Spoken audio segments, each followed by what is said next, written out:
Friends, आज हम class 10th का बहुत इंपॉर्टेंट टॉपिक पढ़ने वाले हैं, acids, basis and salts. Acid क्या होते हैं, बेसिस किन को कहते हैं और सॉल्ट्स किन को बोलते हैं, ये जानने के लिए हमें सबसे पहले पता होना चाहिए कि इन तीनों को कलेक्टिवली हम आयोनिक कंपाउंड कहते हैं। आयोनिक कंपाउंड इनको क्यों कहा जाता है? क्योंकि इसके अंदर डिफरेंट एलिमेंट्स आयनिक बॉन्ड से जुड़े हुए होते हैं। किसी भी केमिकल कंपाउंड को, किसी भी केमिकल सब्सटेंस को हम किस तरह से आयनिक कंपाउंड कह सकते हैं, उसको समझने के लिए हमें पहले पता होना चाहिए कि केमिकल कंपाउंड क्या होता है। तो let us study chemical compound first. Chemical compound are any chemical substance which are composed of identical molecules of two or more elements held together by chemical bonds.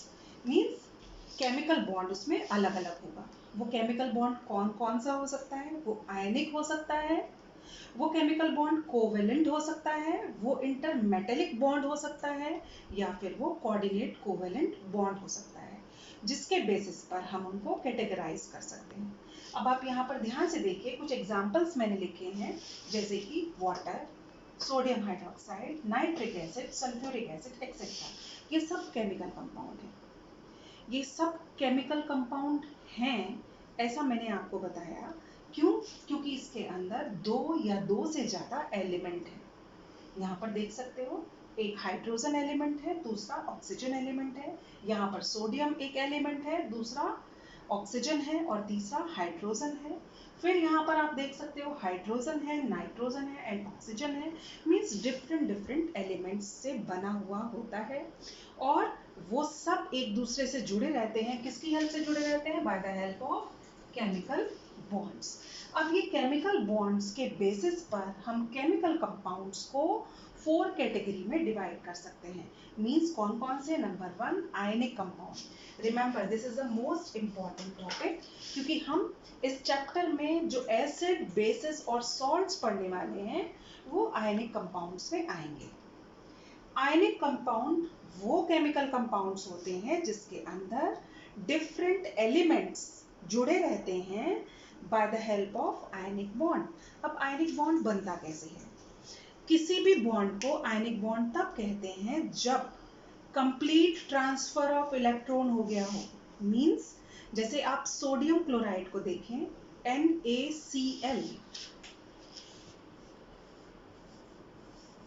यहाँ पर जो सोडियम क्लोराइड है, इसके ऊपर आपको मालूम है सोडियम पर प्लस चार्ज है, क्लोराइड पर -1 चार्ज है। यहाँ पर सोडियम का अगर एटॉमिक नंबर आपको मालूम है 11 है, तो इसकी आउटर मोस्ट शेल में 1 इलेक्ट्रॉन है। सिमिलरली क्लोरीन की आउटर मोस्ट शेल में कितने इलेक्ट्रॉन्स होते हैं? 7। क्लोरीन को अपना ऑक्टेट पूरा करने के लिए 1 इलेक्ट्रॉन की रिक्वायरमेंट है। सिमिलरली सोडियम को अपना ऑक्टेट पूरा करने के लिए एक एक्स्ट्रा इलेक्ट्रॉन है, जिसको अगर वो किसी को डोनेट कर दे तो फिर उसका ऑक्टेट पूरा हो जाएगा। तो यहाँ पर सोडियम अपना 1 इलेक्ट्रॉन ट्रांसफर कर देगा। किसको ट्रांसफर कर देगा? क्लोरीन को। तो आयनिक कंपाउंड कैसे बनते हैं? Ionic compound are form by complete transfer of electron from one element to another element. तो यहाँ पर सोडियम 1 इलेक्ट्रॉन दे देगा क्लोरीन को, इसका ऑक्टेट पूरा हो जाएगा, और क्लोरीन 1 इलेक्ट्रॉन ले लेगा सोडियम से और इसका ऑक्टेट पूरा हो जाएगा। तो इस तरह से ये आयनिक कंपाउंड होते हैं। मींस कौन सा बॉन्ड है यहाँ पर? Bond is ionic bond.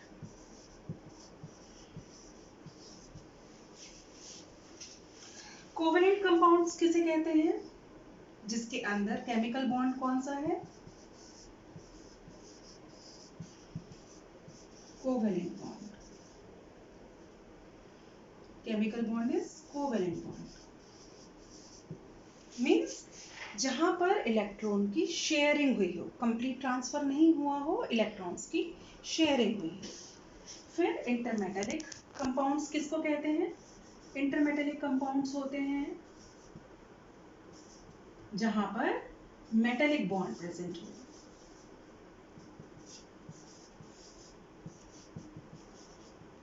Metallic bonds.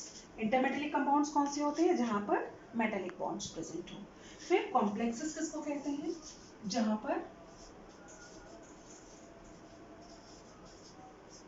Coordinate covalent bond.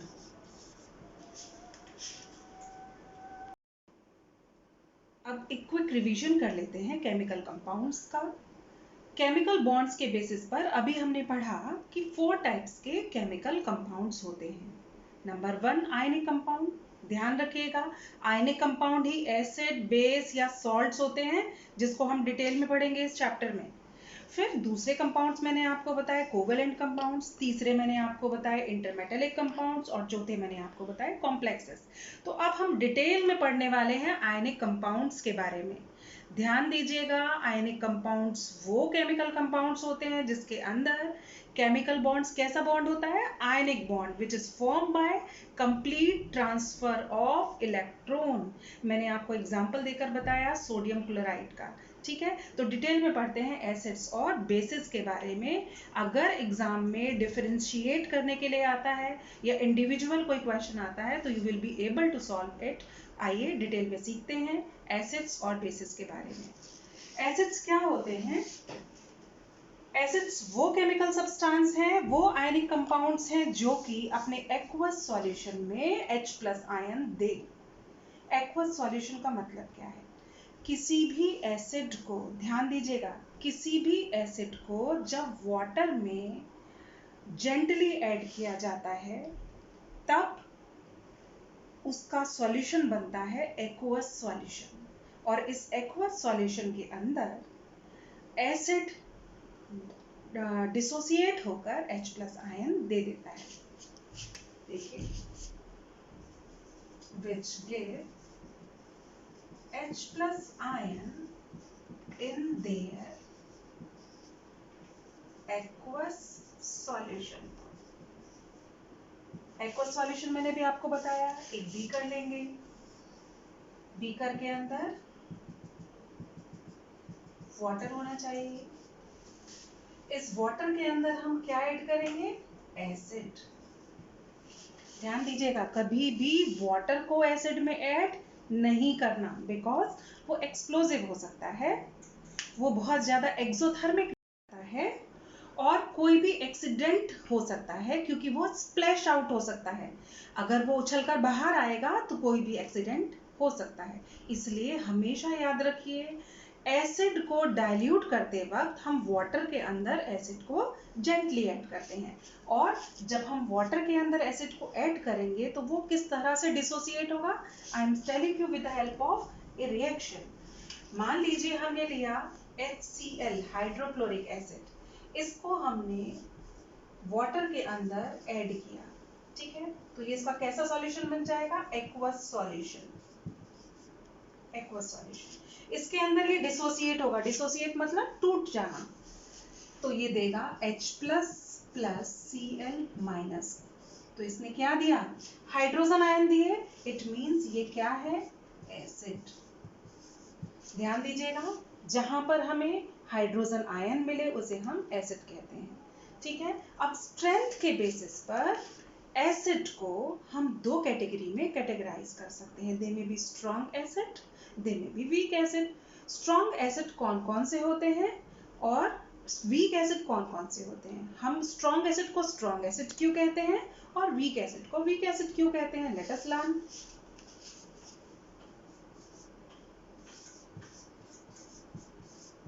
HNO3, H2SO4। अगर हम स्ट्रेंथ की बात करते हैं, तो HCl, HNO3 और H2SO4 स्ट्रॉन्ग एसिड हैं। क्यों है? Because they give more H+ ion in their aqueous solution. Because they give more H+ ions in their aqueous solution. Note down, ये बहुत इंपॉर्टेंट है। फिर उसके बाद में वीक एसिड के एग्जाम्पल में हम क्या ले सकते हैं? वीक एसिड का एग्जाम्पल हो सकता है phosphoric acid H3PO4, carbonic acid, ये सब कैसे हैं? ये वीक एसिड हैं। ये वीक एसिड क्यों है? क्योंकि जब हम इनका एक्वस सॉल्यूशन बनाते हैं, मींस वाटर के अंदर जब हम इन एसिड्स को ऐड करते हैं तो ये डिसोसिएट होते हैं बहुत कम एक्सटेंट तक, मींस ओनली 30% ये डिसोसिएट होते हैं। तो ये वीक एसिड हैं क्योंकि जब हम इनका एक्वस सॉल्यूशन तैयार करते हैं तो ये कम डिसोसिएट होते हैं, मींस हमें H प्लस आयंस, ध्यान दीजिएगा कौन से आयंस? H प्लस आयंस कम अमाउंट में मिलते हैं, इसलिए हम इनको कैसा एसिड कहते हैं? Weak acid. एसिड के कंपैरिजन में बेसिस क्या करते हैं?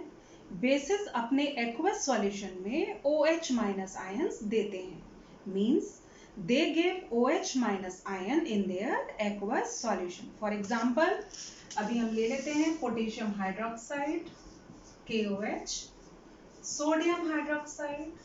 स्ट्रेंथ के बेसिस पर ये दोनों के दोनों स्ट्रॉन्ग बेस हैं।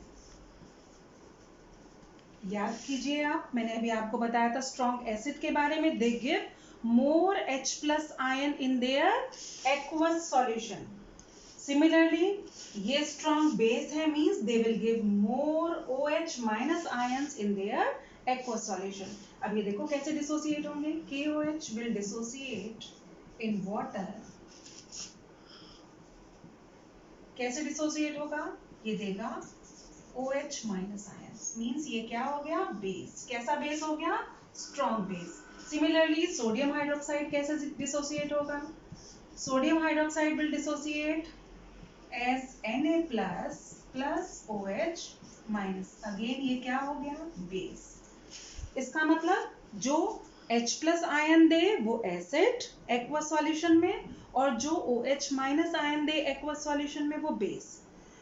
कभी कभी हमारे मन में क्वेश्चन आ सकता है कि वाटर तो H प्लस आयन भी देता है और OH माइनस आयन भी देता है, तो फिर वाटर को हम एसिड कहेंगे या बेस? तो देखते हैं, अगर मैं नॉर्मल वाटर ले लूं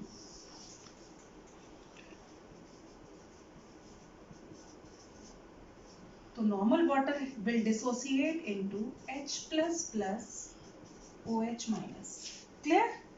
यहाँ पर हम इसको नॉर्मल वाटर को एसिड तब कहेंगे जब हम इसके अंदर एसिड ऐड करेंगे, और जब हम इसके अंदर बेस ऐड करेंगे तब हम इसको बेसिक सॉल्यूशन कहेंगे।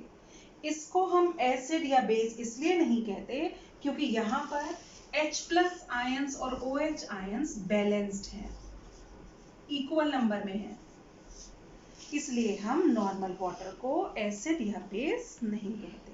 क्लियर? इसके बाद कुछ वीक एसिड्स के वीक बेस के एग्जांपल देख लेते हैं। कुछ वीक बेस हो सकते हैं magnesium hydroxide, means they dissociate up to lesser extent to give OH minus ions. Similarly, calcium hydroxide.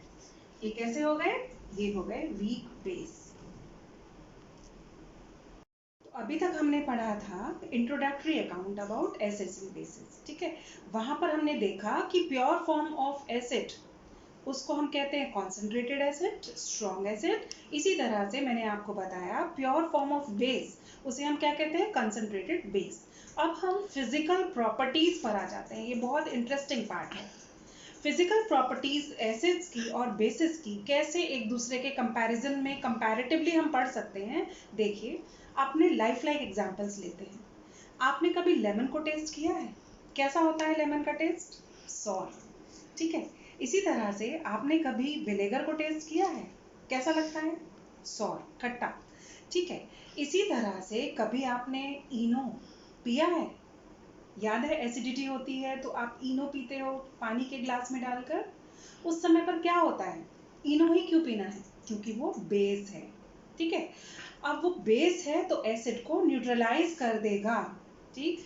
Base और एसिड मिलकर न्यूट्रलाइज हो जाएंगे और न्यूट्रल सॉल्यूशन हो जाएगा, इसलिए हम बेस प्रेफर करते हैं। पर याद कीजिए, जब वो बिल्कुल लास्ट तक आता जाता है, खत्म होने लगता है ग्लास में इनो, तो टेस्ट आता है मुंह में बहुत बिटर। इसका मतलब टेस्ट कैसा है बेसिस का, बिटर। ठीक, तो acids are sour in taste and bases are bitter in taste। कड़वे होते हैं test, bases are bitter in taste। अब हर एक एसिड को तो टेस्ट नहीं किया जा सकता। Pure form of sulphuric acid अगर हम ले लें तो वो कंसंट्रेटेड एसिड है, बहुत स्ट्रॉन्ग एसिड है, उसको थोड़ी हम पी सकते हैं, उसको चखकर थोड़ी टेस्ट कर सकते हैं। तो इसके लिए हमको और दूसरे केमिकल इंडिकेटर्स यूज करने होते हैं। इसी तरह से हर एक बेस को भी हम टेस्ट नहीं कर सकते। ठीक है, चूना क्या हम उसको टेस्ट कर सकते हैं? तो अगर हम बहुत सारे एसिड्स को और बेसिस को टेस्ट नहीं कर पता लगा सकते तो उसके लिए डिफरेंट मेथड्स होते हैं जिससे हम उनको आइडेंटिफाई करते हैं, उनके नेचर को पता लगाते हैं। ध्यान रखना, केमिस्ट्री के अंदर नेचर की बात जब भी की जाएगी तो नेचर का मतलब होता है आयनिक कंपाउंड का नेचर 3 तरह का हो सकता है। वो एसिड हो सकता है, वो बेस हो सकता है, वो सॉल्ट हो सकता है। क्लियर? तो नेचर क्या है केमिस्ट्री में? एसिड, बेस और सॉल्ट। यहाँ पर हमने अभी डिस्कस किया कि एसिड सॉर होते हैं टेस्ट में और बेसिस बिटर होते हैं टेस्ट में। इसी के आगे अगर हमें बताना हो, बेसिस सोपी भी होते हैं। जब हम उनको टच कर कर देखते हैं तो उनका कैसा टच आता है? सोप जैसा। तो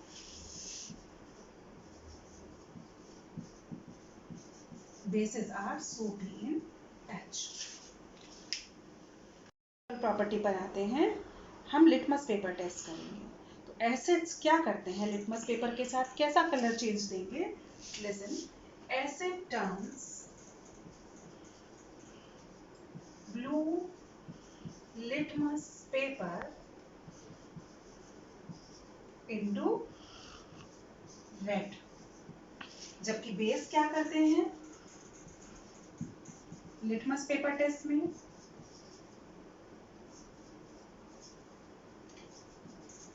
they turn red litmus into blue। तो acid turns blue litmus paper into red, whereas base turns red litmus into blue। इस एसिड और बेस दोनों ही इलेक्ट्रोलाइट की तरह बिहेव करते हैं। Electrolyte means they can conduct electricity. Electricity conduct करने के लिए आपको मालूम है कि उसके पास फ्री आयंस होने चाहिए। जब भी कभी हम एसिड को या बेस को वाटर में डिसॉल्व करते हैं तो वो डिसोसिएट हो जाता है आयंस में। तो due to the presence of ions in them they can conduct electricity. both acid as well as base can conduct electricity, means both acid as well as base behave as electrolyte।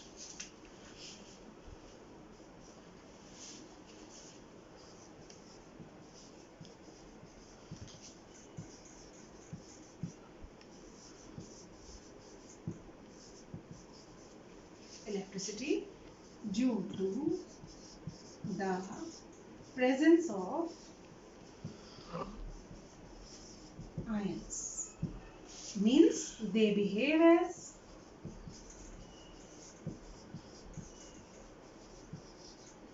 electrolyte। कैसे behave करते हैं वो? As electrolyte. Similarly bases act as electrolyte, they can conduct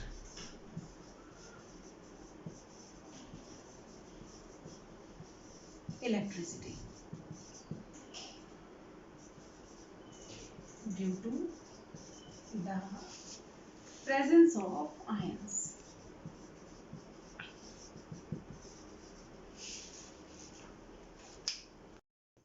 students, अभी हमने litmus paper के बारे में पढ़ा। एसिड और बेस के डिस्टिंग्विशिंग फीचर को हम स्टडी कर रहे थे। मैं आपको बता दूं कि litmus paper most commonly use colour indicator है, जिसे हम लेबोरेटरी में बहुत ज़्यादा यूज़ करते हैं ये पता लगाने के लिए कि ये आयनिक कंपाउंड एसिडिक नेचर का है या ये बेसिक नेचर का है। कलर चेंज कर कर लिटमस पेपर इंडिकेट करता है कि बेसिकली ये सॉल्यूशन जो है एसिडिक है या ये बेसिक है। इसी सीक्वेंस में आइए और दूसरे इंडिकेटर्स के बारे में जान लेते हैं। आपको बता देती हूँ, इंडिकेटर दो तरह के हो सकते हैं। इंडिकेटर कलर इंडिकेटर हो सकता है, इंडिकेटर ऑल्फैक्टरी इंडिकेटर हो सकता है। कलर इंडिकेटर वो इंडिकेटर होते हैं जो कलर चेंज करें, means they change their colour. अभी आपने लिटमस पेपर में देखा था कि एसिडिक सॉल्यूशन में blue litmus paper red colour देता है और बेसिक सॉल्यूशन में red litmus paper blue colour show करता है। तो यहाँ पर उसी सीक्वेंस में अगर हम दूसरे कलर इंडिकेटर की बात करते हैं तो वो हो सकता है मिथाइल ऑरेंज, वो हो सकता है फिनोल्फथैलीन। और ऑल्फैक्टरी इंडिकेटर का मतलब क्या होता है? जो स्मेल को चेंज करें, मीन्स जो कैरेक्टरिस्टिक स्मेल होती है किसी भी सब्सटेंस की, वो कैरेक्टरिस्टिक स्मेल चेंज अगर हो जाए तो हम पता लगा सकते हैं कि वो एसिडिक सॉल्यूशन है या फिर वो बेसिक सॉल्यूशन है। देखिए, मिथाइल ऑरेंज को जब हम एसिडिक सॉल्यूशन के साथ ट्रीट करते हैं तो क्या होता है? मिथाइल ऑरेंज का कलर होता है orange. In acidic solution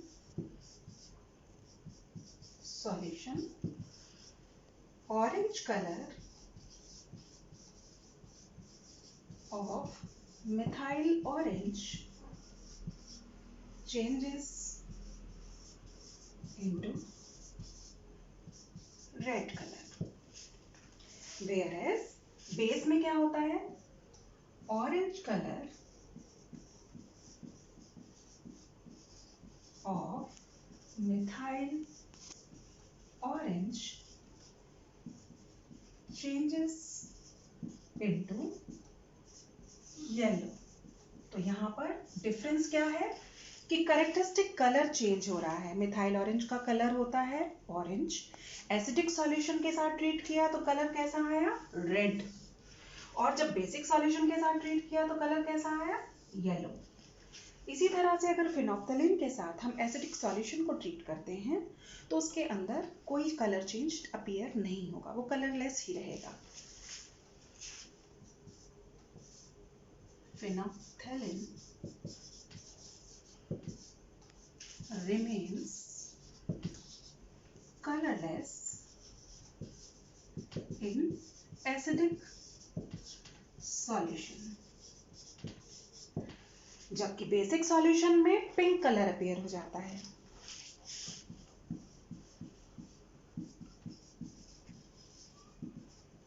Shows pink, ध्यान दीजिएगा, पिंक कलर इन बेसिक सॉल्यूशन। तो ये तो हो गए तीनों कलर इंडिकेटर, पहला मिथाइल ऑरेंज, दूसरा लिटमस पेपर और तीसरा फिनोल्फथैलीन। अब हम पढ़ेंगे ऑल्फैक्टरी इंडिकेटर के बारे में, जो कि कैरेक्टरिस्टिक स्मेल को चेंज कर कर हमें बताएंगे कि ये आयनिक कंपाउंड जो हमारे पास है ये एसिडिक है या फिर ये बेसिक है। इसमें हम पढ़ेंगे अनियन एक्सट्रैक्ट के बारे में, वनीला एक्सट्रैक्ट के बारे में और क्लोव ऑयल के बारे में। तो आइए देखते हैं कि ये किस तरह से कलर चेंज शो करेंगे। तो नेक्स्ट ऑल्फैक्टरी इंडिकेटर्स पढ़ते हैं हम। इसमें सबसे पहले हम पढ़ेंगे अनियन एक्सट्रैक्ट के बारे में। अनियन एक्सट्रैक्ट हम कैसे बना सकते हैं? अनियन को स्लाइस कीजिए, उसके साथ हम कॉटन स्ट्रिप या कोई भी क्लॉथ स्ट्रिप को लेकर ओवरनाइट रख देते हैं। फिर अगर हम इस क्लॉथ स्ट्रिप को एसिडिक सॉल्यूशन में डिप करेंगे तो अनियन की स्मेल आपको मालूम है कैसी होती है। वो कैरेक्टरिस्टिक स्मेल जब हम उसको एसिडिक सॉल्यूशन में डिप करते हैं तो वो कैरेक्टरिस्टिक स्मेल में कोई चेंज नहीं आता, वो वैसी की वैसी रहती है, परसिस्ट करती है।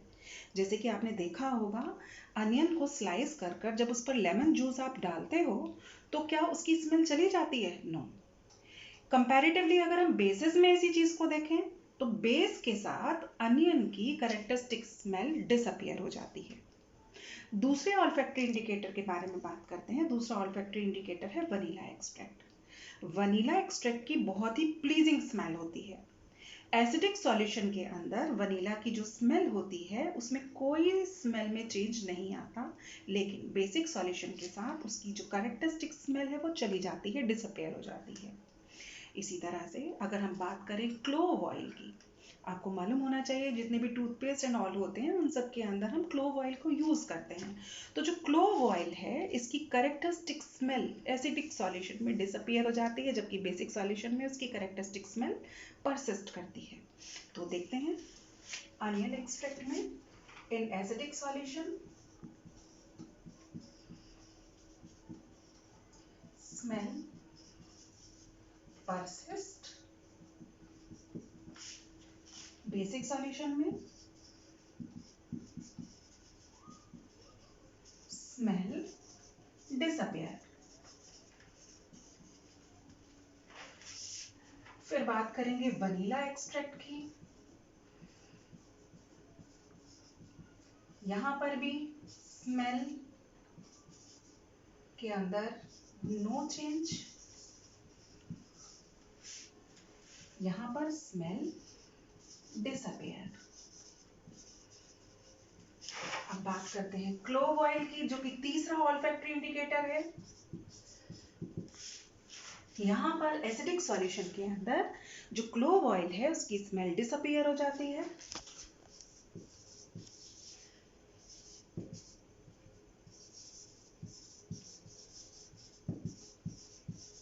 एसिडिक सॉल्यूशन, और यहां पर clove oil smell does not disappear in basic solution। तो एक क्विक रिवीजन कर लेते हैं एसिड्स बेसिस के बारे में। हमने पढ़ा कि एसिड्स जब डिसोसिएट होते हैं तो वो एक्वस सॉल्यूशन में ही डिसोसिएट होते हैं, और डिसोसिएट होने पर एसिड H+ आयन देते हैं, जबकि बेस अपने एक्वस सॉल्यूशन में हाइड्रोक्साइड आयन देते हैं। इसी तरह से अगर हम बात करते हैं इलेक्ट्रोलाइट की तरह बिहेव करने की, तो एसिड भी इलेक्ट्रोलाइट की तरह बिहेव करता है और बेस भी इलेक्ट्रोलाइट की तरह बिहेव करता है। मींस एसिड और बेसिस अपने एक्वस सॉल्यूशन में इलेक्ट्रिसिटी कंडक्ट कर सकते हैं। सो फ्रेंड्स, आज के इस सेशन में हमने बेसिक कैरेक्टरिस्टिक फीचर्स के बारे में पढ़ा एसिड्स और बेसिस की। हमने उनकी फिजिकल प्रॉपर्टीज डिस्कस की, लिटमस पेपर टेस्ट यानी कलर इंडिकेटर्स के बारे में सीखा, और ऑल्फैक्टरी इंडिकेटर्स का इफेक्ट एसिडिक और बेसिक सॉल्यूशन पर क्या होता है ये हमने जाना। आई होप मेरी ये वीडियो आपको पसंद आएगी। अगर आपको मेरी ये वीडियो पसंद आती है तो आप लाइक के बटन को हिट कीजिए, मेरे चैनल को सब्सक्राइब कीजिए और बेल आइकन को प्रेस कीजिए, जिससे कि आप फ्यूचर में मेरी इसी तरह की इंटरेस्टिंग वीडियोस देख सकें। Thank you.